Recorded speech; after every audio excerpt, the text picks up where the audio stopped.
So guys मैले अहिले hard ड्राइभको video बनाउँदैछु है। यो 4 TB को हो र यो 5 TB को हेर्न सक्नुहुन्छ। अनि वाइ सिलिकन पावर भनेर पनि म तपाईँलाई भन्छु है त। सो एउटा चाहिँ यो मैले तपाईँको यो चाहिँ मैले रिसेन्टली लिएको हो मैले है। यो वाला 5 TB वाला चाहिँ मेरो धेरै स्टोरेज चाहिने भएर है। अनि यो चाहिँ मेरो पहिलेदेखि 1-2 वर्षदेखि मैले 2-2.5 वर्षदेखि युज गरिरहेको छु है। के राम्रो छ यो सिलिकन पावरको भन्दाखेरि पहिलो कुरा त तपाईँले यसलाई प्रोटेक्सन दिनु परेन। तपाईँ ट्राभलर हो भने त मस्ट भइहाल्यो। मैले आफै डिब्बालाई कट गरेर यसरी हाल्ने बनाएको छु है त। यहाँ हेर्न सक्नुहुन्छ है। तपाईँलाई देखाइदिइहाल्छु चाँडो चाँडो गरेर। सो यो एकदम मिठो कलरमा छ यल्लोमा है। मैले यो पनि यल्लोमै अर्डर गर्न भनेको थिएँ तर अर्डर भएन। सो यस प्रकारको छ यसको है त। यसरी मैले राखेको छु। USB A to A हो है त। सो यसको मजा के हो भन्दा यो USB A to A हो क्या तपाईँको है। सो यसले लुज नहुने प्रब्लम मेन भनेको लुज हुन्छ क्या तपाईँको अर्को माइक्रो USB और USB C को तपाईँको प्रब्लम भनेको लुज हुन्छ क्या यो पर्ट तपाईँको हल्लाउनु पर्ने मिलाउनु पर्ने हुन्छ है त। सो मसँग 10-15वटा भन्दा बढी हार्ड ड्राइभ छ होला टोटलमा। अनि त्यो सब हार्ड ड्राइभमा मलाई सबसे पर्सनल्ली मन परेको भनेको तपाईँको USB A to A यस्तो मजाले टाइट बस्छ। अब अर्को कुरा तपाईँ ट्राभलर हुनुहुन्छ भने अफकोर्स यो झन् राम्रो भयो ट्राभलरलाई, किनकि यो वाटर प्रुफ पनि हो है, वाटर रेसिस्टेन्ट हो। सरी डिप गर्न त भएन तर तपाईँको नर्मल्ली डब्बामा लेखेछ सक प्रुफ हो, मिलिट्री स्ट्यान्डर्ड 810H पनि यसले तपाईँको टेस्ट गरेर यो तपाईँको पास भएको छ है। सो यसभित्र छ तपाईँको 5 TB है त।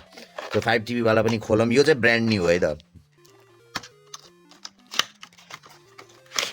ल दुइटै फरक फरक ठाउँको स्टक हो है तपाईँको, फरक फरक ठाउँको स्टक हो। म तपाईँलाई एकचोटि देखाइदिन्छु। पछाडि पनि सेम सेम छ।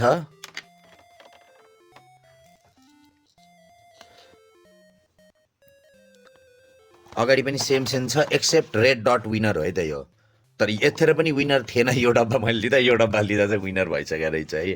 सो तपाईँले लिँदै हुनुहुन्छ भने चाहिँ बेस्ट भनेको तपाईँले USB A भएको वाला लिनु होला है त। यो मेरो पर्सनल सजेसन हो तपाईँको लागि है। यो पनि सेम हो। अनि क्रेजी कुरा 4 TB र 5 TB मा साइजको फरक छैन है त। तपाईँको साइज सेम छ है।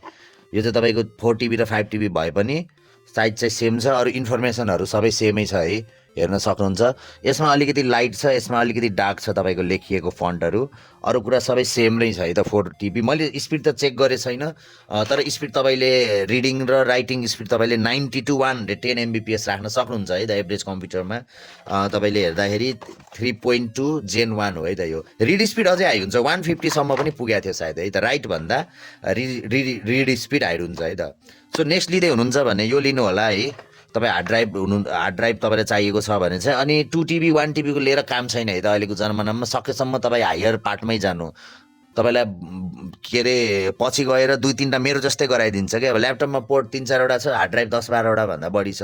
अब त्यही प्रब्लम मैले सल्भ गर्नलाई अब मैले यो 5 र 4 TB लिएको थिएँ है त। मलाई स्टोरेजले त पुगिरहेको थियो तर फ्युचरमा अब पुग्दैन मलाई है। अब यो धेरै कनेक्ट गर्दा गर्दा दिमाग खराब भयो। मैले तपाईँको यो लिएको हो। यो मैले नेपालमै लिएको भने यो मैले अस्ट्रेलियाबाट मगाएको यो ब्लूवाला चाहिँ है मेरो प्यारेन्ट्सहरूसँग। अनि मलाई कलर चाहिँ यल्लोवाला चाहिँ एकदम मन परेको छ है त। तपाईँले यत्तिकै टेबलमा राख्दा ओर्दा पनि एकदम राम्रो देखिने खालको त्यो खालको फिल हुन्छ है त यल्लोवाला चाहिँ है त। सो नेक्स्ट टाइम लिँदाखेरि USB A to A यही ब्रान्डको लिनुपर्छ भन्ने छैन। इट्स अ गुड होइन, इट्स अ गुड ब्रान्ड। मैले सिगेटको, ट्रान्सेन्डको, एराटा सबको ब्रान्डको पपुलर ब्रान्डको लिइसकेँ। वेस्टर्न डिजिटल, सिगेट भन्नु है। मलाई चाहिँ यो A to A चाहिँ मनपर्छ। अरू ब्रान्डले पनि तपाईँको 10-12 वर्ष पहिला USB A to A बनाउँथे, नबनाउने होइन। त्यतिखेर USB 3.0 मात्रै थियो, जमाना त्यस्तो थियो है। अहिले 3.2 छ, 4 पनि आइसकेको छ है। अनि so this is it guys है। सो लिँदाखेरि चाहिँ USB A to A याद गर्नु होला है त। बेस्ट, सबसे बेस्ट। तपाईँको लङ लास्टिङ हुन्छ, पोर्टहरू पनि भाँचिन्न बाङ्गिन्न, विक हुँदैन यो लङ टर्ममा है। पछि गएर विक होला भन्ने पनि छैन, डाइरेक्ट ठिक लाग्छ मलाई। USB C भन्दा पनि USB A मनपर्छ है त हार्ड ड्राइभमा चाहिँ। हार्ड ड्राइभमा चाहिँ मलाई USB C माइक्रो जेसुकै भन्दा नि USB A to A it's sturdy है, holds up well. So see you guys है नेक्स्ट भिडियोमा। म फेरि कुरा गरौँला नि बाँकी कुरा।